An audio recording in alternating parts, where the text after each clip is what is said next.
He was convicted of a heinous crime at the age of 17. He spent 16 years in prison, incarcerated wrongfully. He was exonerated by new evidence. He became a lawyer. He now dedicates his life to helping others in the same predicament. And he's coming up on the Law Enforcement Talk Radio Show. Welcome to the Law Enforcement Talk Radio Show. In the Law Enforcement Talk Radio Show, we are joined by special guests talking about their experiences, the realities of investigating crimes, plus those who have experienced horrendous trauma. Police, first responders, military, and victims of crime share their stories. Hi, I'm John J. Wiley. In addition to being a broadcaster, I'm also a retired police sergeant. Be sure to check out our website, letradio.com, and also like us on Facebook. Search for the Law Enforcement Talk Radio Show. The Law Enforcement Talk Radio Show is brought to you in part by the Breakfast with Champions rooms in the Clubhouse drop-in social audio chat app. The app is free. Download today. Look for Clubhouse.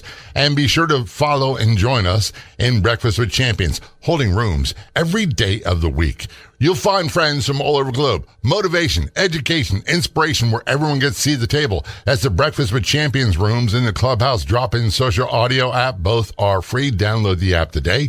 Get more details at thebwcinfo.com. We're talking with Jeffrey Deskovic, and he is a lawyer in New York State. He was incarcerated for 16 years for a particularly heinous crime that he didn't commit. He was wrongfully incarcerated, wrongfully convicted, and he spent time, part of it, as a juvenile in maximum security. Jeffrey, thanks so much for being a guest on the show and telling your story. Very much appreciated. I very much appreciate coming on the show as well. And by the way, we got to say this. Jeffrey's a lawyer now. He dedicates his life, a big part of his life, to helping wrongfully accused, wrongfully incarcerated people achieve justice, and it does happen. So we want to understand this right away. I'm retired police. Jeffrey is a lawyer. We have, I can only speak for me, I don't have the greatest relationship with attorneys. Having said that, Jeffrey's story is unique. It's got to be told. And we need to understand that. So, Jeffrey, again, thanks for talking about this. Man, I was thinking about it on the way to the radio studio. And we've all been through some really hard things in life. But I can't imagine anything harder than what you went through. Yeah, it was very difficult, very traumatic experience, one that lasted for 16 years. And then, it spanned from age 17 to 32. I was 16 when I was arrested for the murder and rape, which I didn't commit.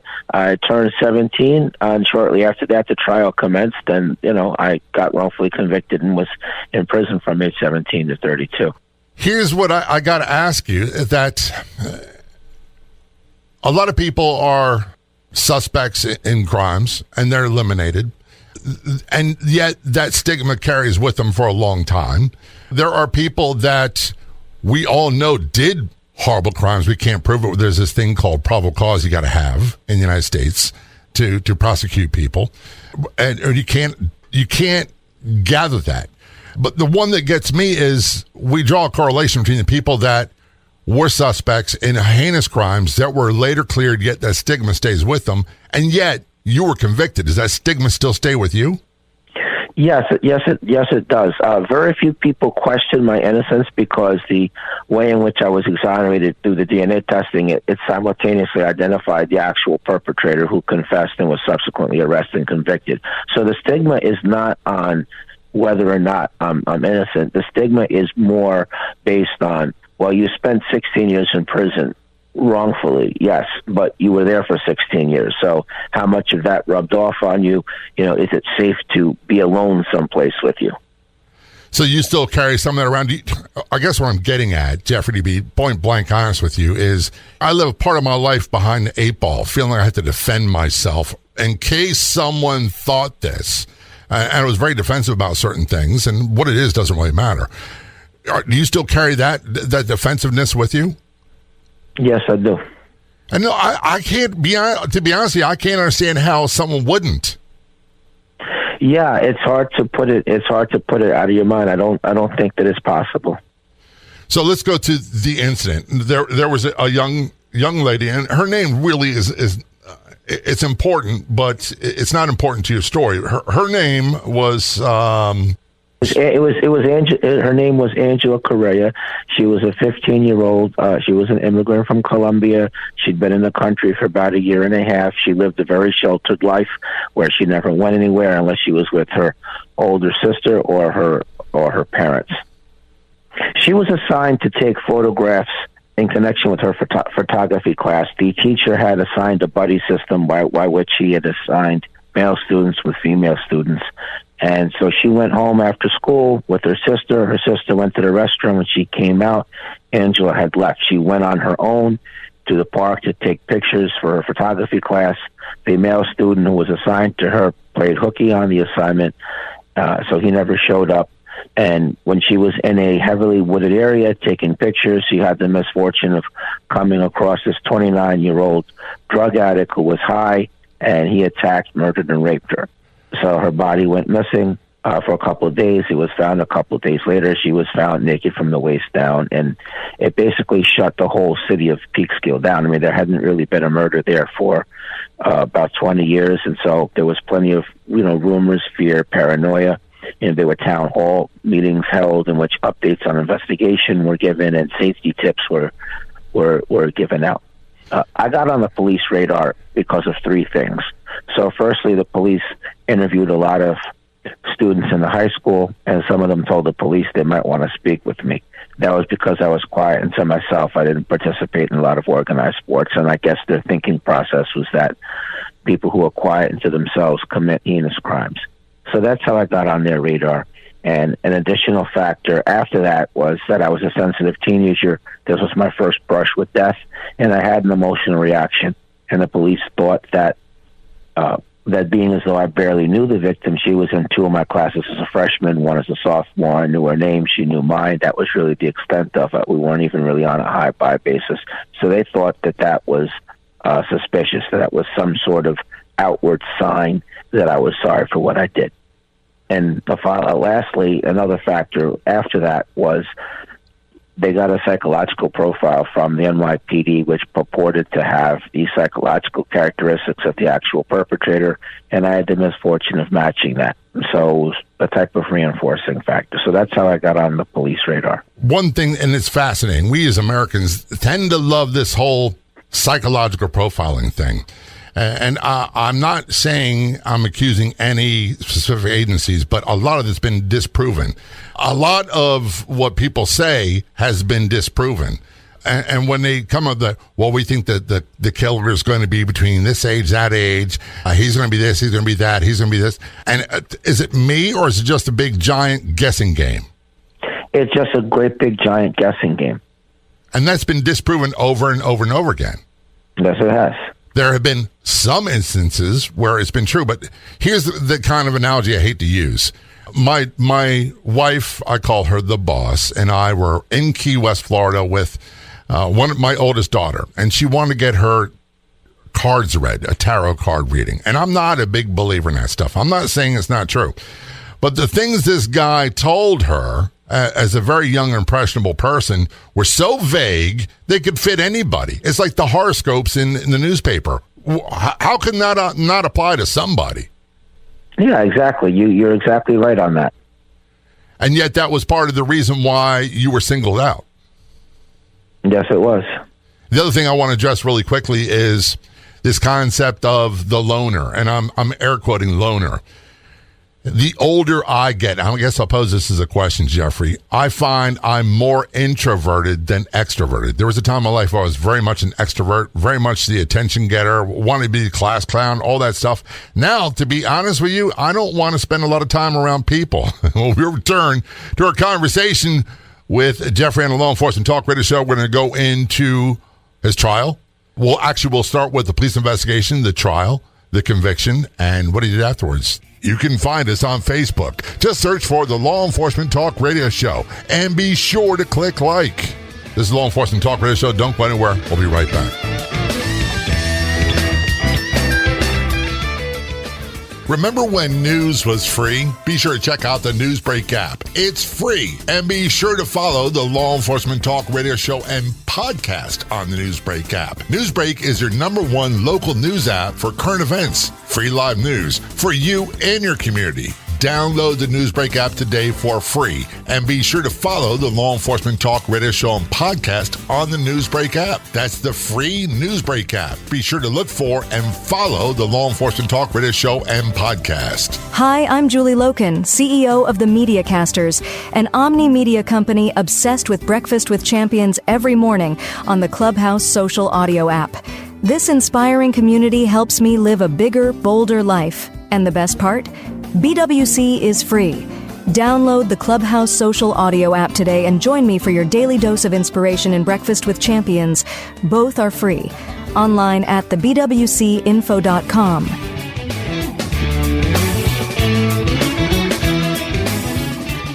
Joining us on the Law Enforcement Talk radio show, we have Jeffrey Deskovic. He is an attorney.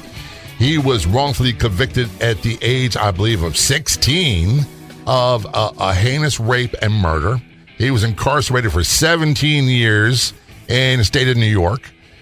He was exonerated by DNA evidence and a confession from the real killer and released. But 17 years behind bars. And Jeffrey is also one of the co-owners of a game called Recharge the Game. Check it out, rechargethegame.com. And he's the subject of a documentary that's on Amazon Prime called Conviction. His stories later. So, Jeffrey, I find your whole story fascinating. And my wife, again, she loves to watch some of these shows, these true crime shows, and they have investigations, and they have the interviews with the, I'm air quoting, suspects. And I just go from my experience, a lot of what I see would never fly in today's world. And I'm looking at the notes of your case, and it said in there that, and I think you were 16 at the time when this occurred? I was 16 when I was arrested. The time the trial happened, I was 17 then, and then I spent 16 years in prison. So I want people to realize what you were like when you were 16. And what I'm getting at is, I thought I knew everything. I didn't. I was a long way from that. But I read in there that there was an accurate confession made by you about this crime, and you had nothing to do with it. Is that true? That is true. And the first thing I would say to people, and we have what we call Miranda warnings, and I gave them to many people. You have a right to remain silent. As a matter of fact, I'd tell people, please stop talking. Stop. When we interrogated someone or interviewed someone, that's what we did. We gave them Miranda rights. And the first thing we would say is, well, they confessed to it, they must be guilty. That's obviously not the case with you, is it? No, it's not. And to share, coerced false confessions have been the cause of wrongful convictions in 29% of the DNA-proven wrongful convictions. And while adults have given coerced false confessions, particularly vulnerable populations are people with mental health issues and youth. So let me put a little bit of color to this.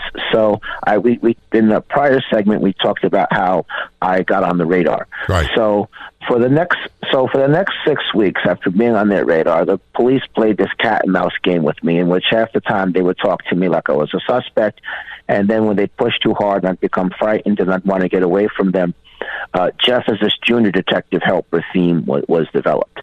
Prior to being a teenager, I dreamed about being a cop when I grew up.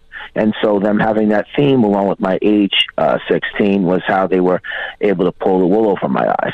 They would say things like, well, the kids won't talk freely around us, but they will around you. Let us know if you hear anything. Stop in from time to time.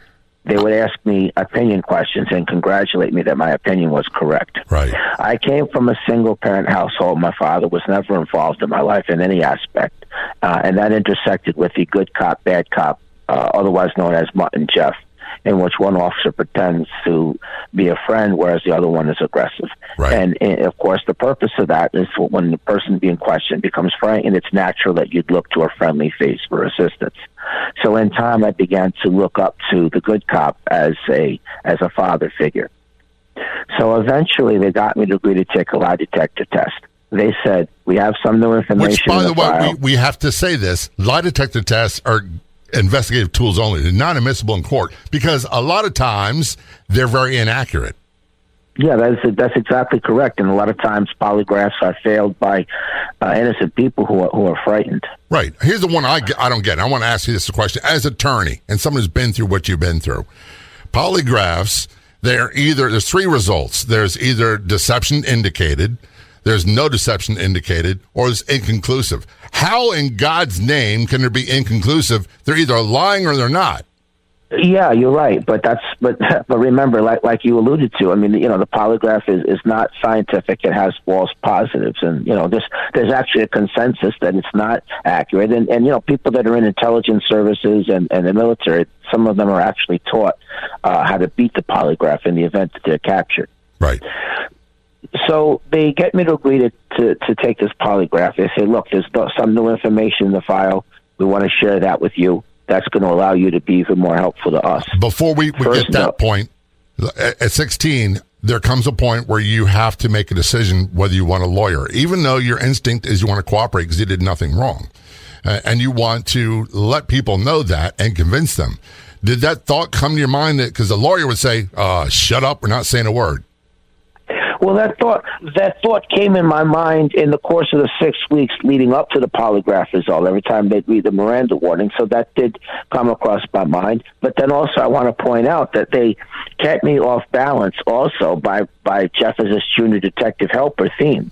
Yeah, no, I get that. What I'm asking is, I know it's a long time ago, Jeff. If you asked me what I did when I was 16, I couldn't tell you.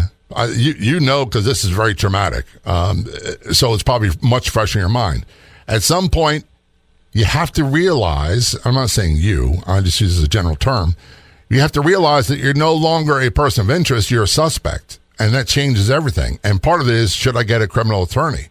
Did that thought cross your mind?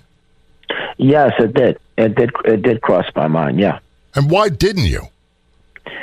Because I didn't want to think that I didn't want to come across like if I was guilty or I had something to hide. That's exactly what I was getting at. I wanted people to realize I got nothing to hide. I'm a good guy. I'm one of the good ones. And I want to be on your side. And I don't want to seem like I'm not cooperating. So I get it 100%.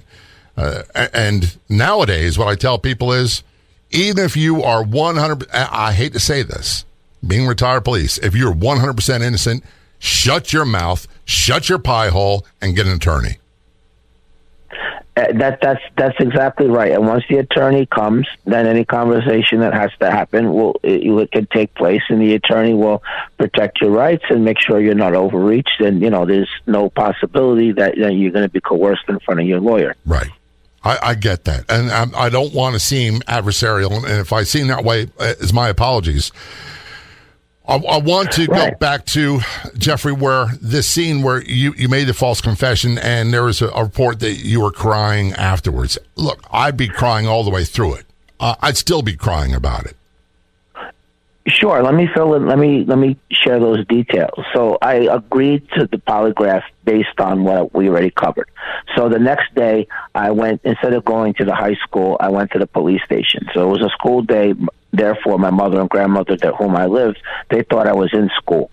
So they had no idea that anything was wrong, and therefore they did not call around looking for me.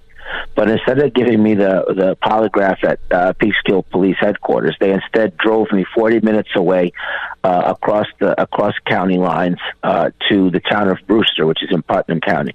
So there were 3 officers that came with me from Peekskill, and then there was the Putnam County Sheriff's investigator. He was the polygraphist, but he was dressed like a civilian. He never identified himself as law enforcement. He never read me my rights. I had no attorney present. I wasn't given anything to eat.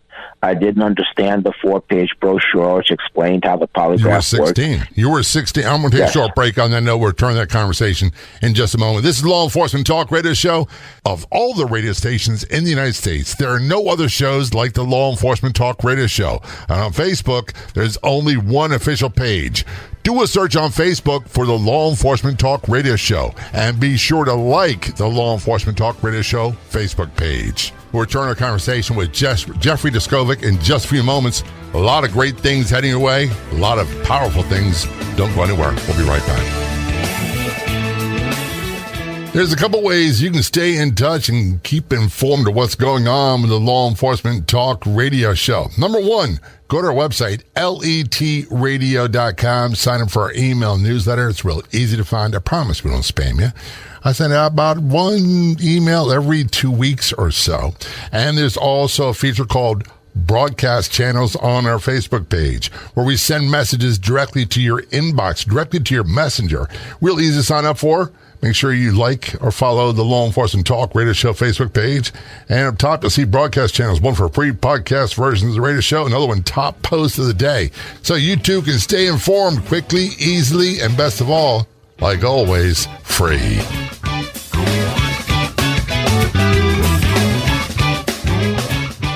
Return our conversation with Jeffrey Deskovic on the Law Enforcement Talk Radio Show. Jeffrey is a very inspiring story. Gone through all kinds of trauma, which we'll talk about in a few moments. He was incarcerated for 16 years for a rape and murder that he did not commit. He was exonerated by DNA. The real suspect, the real criminal, when confronted with the DNA, confessed to it. He was released from prison after serving almost 17 years in prison. He's now an attorney, and he dedicates his life to helping other people, partly with this wrongful incarceration. He is co-owner of the game, Recharge the Game, and you can find it at rechargethegame.com. And he's the subject of a documentary-style short called Conviction, which is on Amazon Prime. Jeffrey, before we went to break, you're talking about going to the polygraph exam. I want to fast forward just a little bit because of time issues. The exam, did you feel like this was a make or break point for you? I did. It was actually like an interrogation kind of masked as a polygraph. I mean, basically, he wired me up to the machine. He launched into his third-degree tactics. You know, he invaded my personal space. He raised his voice at me. He kept asking me the same questions over and over again, and he kept that up for 6.5 to 7 hours. At the end, he said, "What do you mean you didn't do it? You just told me through the test that you did. We just want you to verbally confirm it." That shot my fear through the roof. At that point, the officer who had been pretending to be my friend came in the room, and he told me, "Look, if the other officers are going to harm you, I've been holding them off. I can't do this any longer. You have to help yourself." And then he added, "Look, just tell them what they want to hear. You can go home afterwards. You won't be arrested." So being young, naive, frightened, 16 years old, I wasn't thinking about the long term. I was just concerned with my safety in the moment. I was in fear of my life. The fact that I didn't know where I was and no one else did either loomed in my mind. And then there was this false life preserver that he threw me. So I took the out which he offered, and I made up a story based on the information they gave me that day in the 6 weeks run up to it. By the time it was all said and done, I had collapsed on the floor in a fetal position, crying uncontrollably. Obviously, I was arrested. I was charged with a murder and rape. And you were 16 years of age. What year was this? Yes. This was in 1989. The reason I'm bringing that up is I'm retired from the Baltimore Police Department, and when we interviewed juveniles, we had to get the authorization from a parent or guardian first, and the choice of whether they could be there or not. And if it was for something really, we'd have felonies like murders and rapes and other things like that. If it was something serious like that, we would have detectives and state's attorneys involved. We wouldn't go it alone. Did you find out afterwards that they were involved in the decision making of this? No. It was just the police. That should never have happened. And when you said you went to the interview, the lie detector, for lack of better words, the polygraph, your mother and grandmother thought you were at school. They had no idea that you were doing this. Correct. You're there all by yourself. Yes. And something you said many times, and I don't mean this as a judgy kind of statement, when you're saying, I felt cornered, I felt trapped, I felt coerced. You were 16, you're self-described loner, you weren't, I'm just judging from our conversation because I wasn't one of those popular guys either. Were you not a popular guy? No, I was not. Not in school, I wasn't. No. After school in the apartment complex where I lived at, yes, but not in school. That was a different bunch of kids there, and they were all a little bit older than me. So you were arrested, and then let's go to the trial. during the trial, did you think at any point they're going to come to their senses and realize this is not? People say all the time, "Hey, if you got nothing to worry about, if you're innocent, it'll be proven in court." We've seen that time and time again. That is not the case. Convicted people, guilty people get let off. They're not convicted. Innocent people get convicted. And it happens over and over and over again. The question is, did you feel that they were going to come to their senses and realize, oh, this is a big mistake? Yes, I did. Before the trial took place, the DNA test result came in from the FBI lab, which showed that semen found in the victim didn't match me. But rather than acknowledge they made a mistake, they continued prosecuting. The prosecutor got the medical examiner to commit fraud, to commit perjury. So after the DNA didn't match me, this was 6 months after doing the autopsy, that this medical examiner suddenly said that he remembered that he forgot to document medical findings, which he claimed showed that the victim had been promiscuous, which is what opened the door for the prosecutor to argue that that was how the DNA didn't match me, and yet I was still guilty. Then he took it to the next level and mentioned another youth by name that he claimed had slept with the victim, but he never tried to prove that. He never had a DNA test performed. He didn't even call him as the witness. He just made the unsupported argument to the jury. And my public defender essentially didn't defend me. Right. He never presented my alibi. He never explained to the jury the significance of the DNA not matching me. He never used that to argue that proved the confession was coerced and false. He didn't cross-examine the medical examiner. He should have never represented me because of a conflict of interest, because this other youth that the prosecutor was falsely saying had slept with the victim was represented by another member of that same public defender agency, and specifically by the lawyer who was supposed to be supervising him on my case. So that conflict prevented the defense from asking him to give a DNA sample. It prevented the defense from calling him as a witness. Lastly, in terms of the confession, sometimes he argued to the jury the confession never happened. Other times he argued it did happen, but it was coerced. And at still other times he argued that it was a false confession. So by throwing things against the wall, hoping that something sticks, he had to have been standing there with no credibility at all. The judge allowed the polygraphist to repeatedly tell the jury that I lied when I denied committing the crime. But he banned my lawyer from asking him any questions on how the methods he used to arrive at his opinion. And lastly, the victim's bra had been entered into evidence by the prosecution.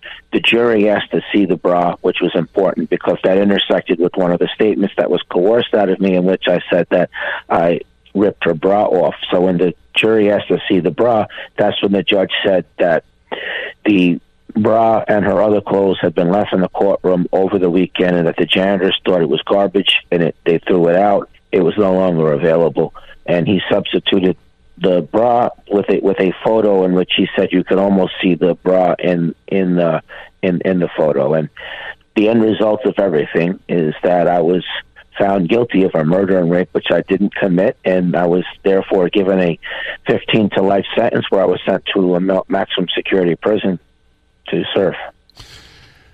How long did the trial last? 1 or 2 weeks.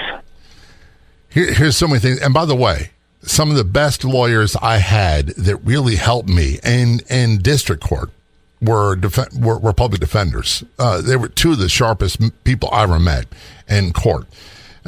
However, many of the public defenders in criminal court, where we had the real heavy-duty trials, were not as sharp. And there's a lot of question as whether they're dedicated enough because their workload is so high.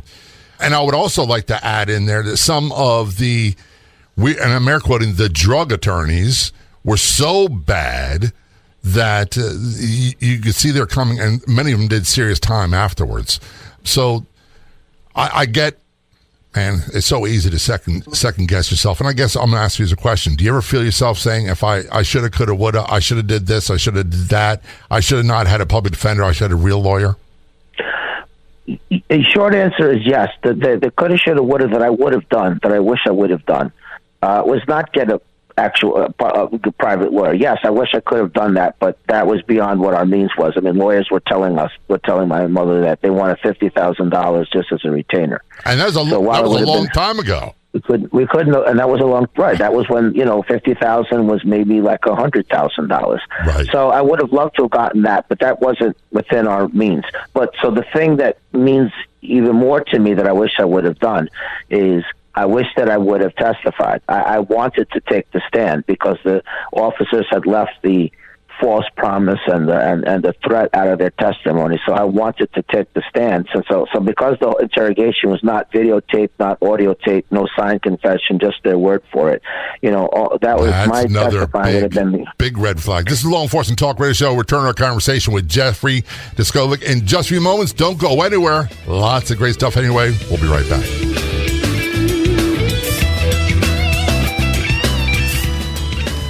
First thing in the morning on my phone, I join the Breakfast with Champions morning show in the Clubhouse social audio app. Both are free. I can grab my coffee, no makeup, no hair to do, and connect with people live from all across the world to jumpstart my day. Join us in the Breakfast with Champions rooms in the Clubhouse social audio app.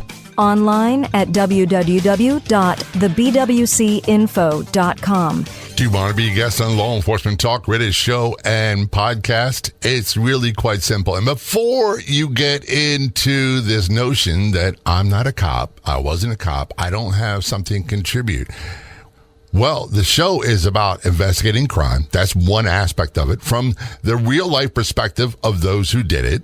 And then it's also about trauma, how trauma impacted them. Often crime-based, but not always.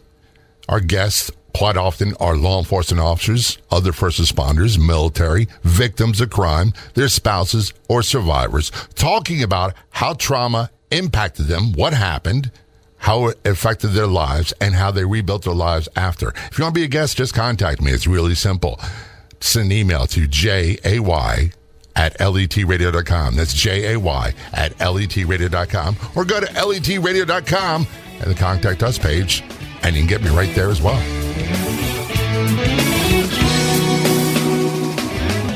Return our conversation on the Law Enforcement Talk Radio Show with Jeffrey Deskovic. He's a lawyer in New York State. He was wrongfully convicted, incarcerated for 17 years for a vicious rape and murder of a 15-year-old girl, and DNA showed he didn't do it. That was somehow overlooked in trial, which he talked about. Later on, DNA cleared him because it fingered the actual suspect who was in prison, and he confessed to the crime, and Jeffrey was released after serving 17 years. Before we went to break, Jeffrey, talk about being found guilty, sentenced to 15 to life, and you're sent away. What prison did you go to first, or what did you do most of your time? I did most of my time in Elmira Correctional Facility. At 16, 17 being at 17. At 17, yeah. At 17 being in, I hate to say this, a grown man's prison, that's something I can't even begin to imagine. It had to be a horrifying experience for you. It was very dangerous there. I mean, these were fully formed adults. Many of whom were guilty of serious violent crimes. I was a 17-year-old. And then, I'm there for a rape along with a murder. So, that if anyone discovered what I was incarcerated for, that could serve as motivation on their part to assault me. There was a lot of violence there. There were 3 or 4 stabbings or cuttings every day. There was violence that didn't involve weapons. There was gang activity. The food was terrible. Sometimes it was burned. Other times it wasn't fully cooked. I had to keep fighting off feelings of hopelessness, helplessness, thoughts of giving up, suicidal ideation. So it was a very difficult experience. The overwhelming majority of my family never came to see me. I mean, I saw my younger brother 3 times in 16 years, not at all in the last decade. My grandmother passed away while I was wrongfully imprisoned. The last 5 or 6 years, my mother would come like once every 6 months. So it was a very difficult experience. I'd still be, I know this sounds corny, I'd still be crying over a lot of that. When I'm by myself, well, by the way, I don't cry in public. People don't see it, but I do sometimes in private. Does that come up for you? Because you lost a big segment of your life. Yeah, that does come up. I did lose a big segment of my life. And then, from years 17 to 32, those are formative years. So to concretize that, I didn't graduate high school. I didn't go to the high school prom. I missed births, deaths, weddings, other rites of passage. So when I was eventually exonerated, I mean, I had never before lived on my own. I hadn't had a driver's license. I never had went shopping. I never had to write a check. I never had balanced a budget. So all that stuff made the challenges even greater. And I would still be angry, to be totally honest with you, people who didn't come visit me, knowing that you didn't do this. Relatives didn't come visit. You said your brother, the last 10 years of your incarceration, never showed up. Right. No, he didn't. But look, I want to enjoy my life as much as I can. And, I can't do that while simultaneously being angry or bitter. And I think that I lost so much already as is. I wouldn't want to, in effect, lose the rest of my life. Dude, that's powerful. And I would really be the only loser in that scenario anyway. It's not like I'd be impacting any of the people that did anything to make me angry. And so the vehicle I use to actualize that is I take the energy that I feel and I channel it to the advocacy work that I do. That's a big decision on your part. Look, we all have things that we can be angry about, and I have my things, and I'll talk to you about it a little bit off the record, that I'm still angry about. I'm still very bothered about. There are parts of my career in policing I don't talk to people about because they haven't earned the right to discuss it, and I don't feel a right that I'm obliged to tell them about it. One of the things, and I want to get back to you feeling hopeless and wanting to give up in prison, how can someone not feel that way? Yeah, it's hard to not feel that way. I mean, I felt that way, but the factors that allowed me to push past that and keep going anyway, despite wrestling with that numerous times, I think, belief in God was one thing. A second thing was that I used to go to the law library and study the law, and that gave me a sense of empowerment. I would read about other cases where people were exonerated, and I'd use that as motivation to keep going. And, I would study who helped them and what route they took. I tried to utilize the time in prison. I got a GED, I got an associate's, I completed another year towards the bachelor's degree before funding was cut. I completed a lot of different trades like painting, plumbing, typing, computer repair. I read 3 or 4 nonfiction books a week from 1998 to 2006. So I did things to try to avoid my time being a waste. There was another prisoner there named Frank Sterling who also was innocent, and we used to get together once every 6 weeks, and we would half the conversation would be about morale, and another half of it would be what's the next tactic. Frank was eventually exonerated after 18 years through DNA testing also. And lastly, in my last year, when I was right at the end of my rope, I got a pen pal. I placed the ad in a newspaper called the Sacramento Bee, and this guy that I didn't know from anywhere responded, and I was asking the stranger openly, look, do you think I should just give up? Do you think I should just commit suicide? I'm never going to get out of here. So I felt like he showed up right in the nick of time. Some people call them angels in disguise. I don't know. Yes. I don't have the answers to that. I'll be honest with you, Jeffrey, I can't ponder that because it's too deep for me. And sometimes the saviors come from least likely places that I know. But I take with me their message. Before we go into how you're exonerated, because that's powerful right there. I want people to understand something. I've been saying this for years. Our prison population in the United States, we have a percentage, some would say small, some would say large, doesn't matter how much, but we have a percentage that are there, they were wrongfully convicted.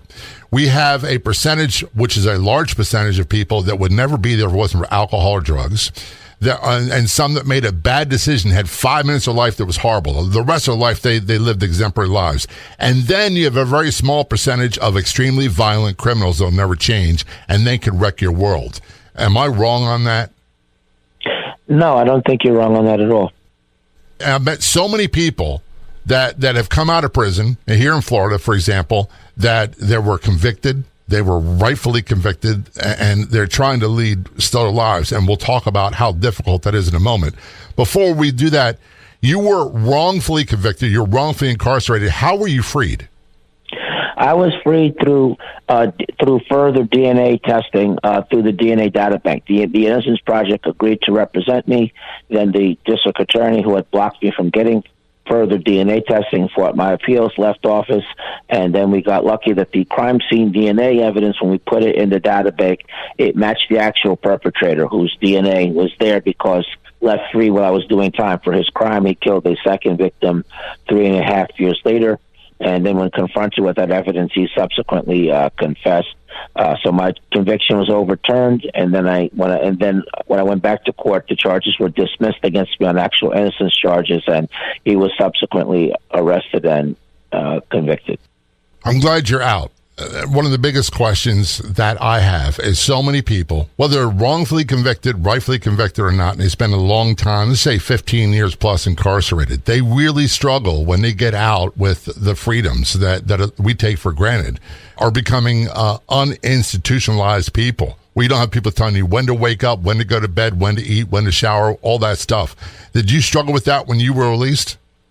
I did.